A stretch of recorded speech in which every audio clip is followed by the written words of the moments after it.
We move now on to the last part of this lecture about file sharing and protection. So how do we share and protect files among different users? The idea is that the file system should facilitate, should provide mechanisms so that who creates, who owns a specific file is able to decide what should be done with the file and who has the right to operate on that file. So these kind of functionalities are actually given by the file system. And the first thing that we have to mention here is that each file can be accessed in different ways. The file system might let you read a file, but not modify it.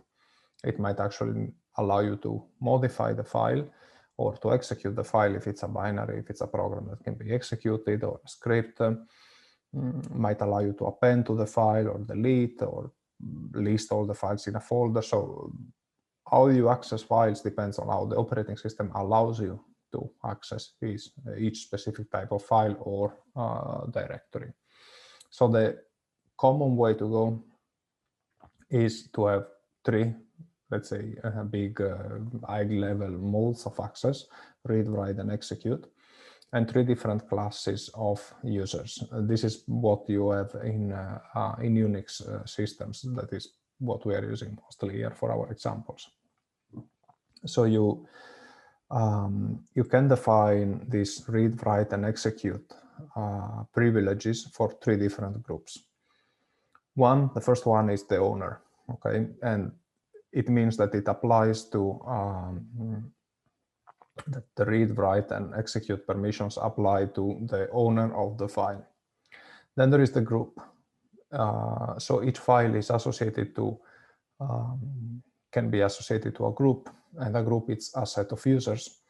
And in that case, you can specify this read, write, and execute privileges for the group. And the last one is the public, okay? For all the three of them, it's always the same. It's whether they can read, write, or execute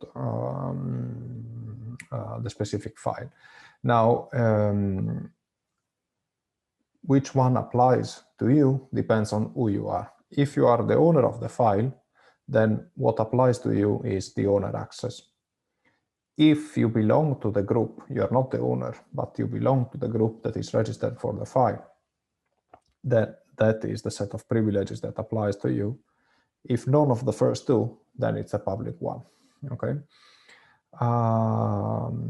Here you have a small example saying that the owner can read, write, and execute. The users that belong to the group can read, write, but not execute. And the users that are not the owner and do not belong to the group, then they cannot read and write, but they can execute. It's just an example. One clarification here. In practice, in Unix systems, what you can do with the files usually depends on the permissions you set on the directory that contains the files, okay?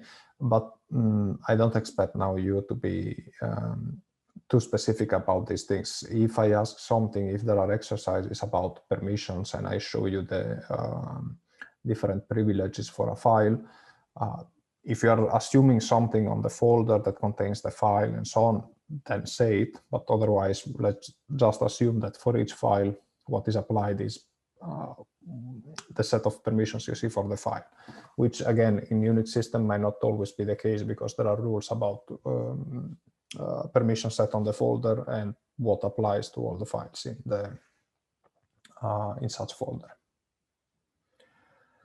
Here you have an example of the same thing but under Windows. So just to show you that this is not just something that happens in Unix systems.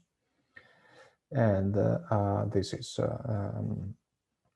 the content of a folder. So here you see that now you have this, there are 10 entries here. Let's for a moment ignore the first one. So you are left with 9, and here the first 3 are the owner, then the second group of 3 is the group, and the last group of 3 is the public, and when they are set, it means that that privilege is granted, and when they're not, it means that it is not. So for example, if you take this file, it's basically saying that the owner can do everything, read, write, and execute, while both group and public can only read and execute, but they cannot modify the file. The first bit here, it specifies whether it's a file or a directory, okay? If it's not set, it's a file. If you see a D, that is a directory. So open your Unix system that in principle you're using to test a bit what we discuss here in the course, and list the files that you have in a folder, and you will see that you can see all these permissions for each individual file.